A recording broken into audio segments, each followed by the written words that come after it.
বড় একটি মাছ ধরা পড়েছে। তো এটা তৈরি জাল দিয়ে পেয়েছে।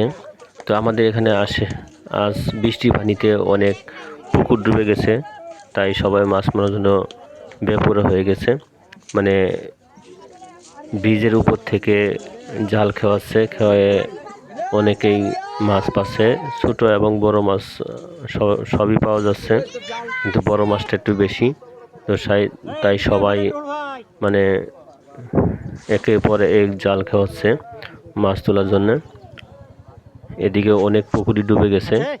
এক রাতের ভিতরে বৃষ্টি হয়ে আশেপাশে অনেক পুকুর ডুবে গেছে এবং ফসলাদি ডুবে গেছে, তাই দেখতে আসছিলাম। তো অনেকেই অনেক মাছই মারতে পারছে। তো মাছগুলো অনেক সুন্দর, পুকুরের মাছ দেখতে ভালো লাগতেছিল।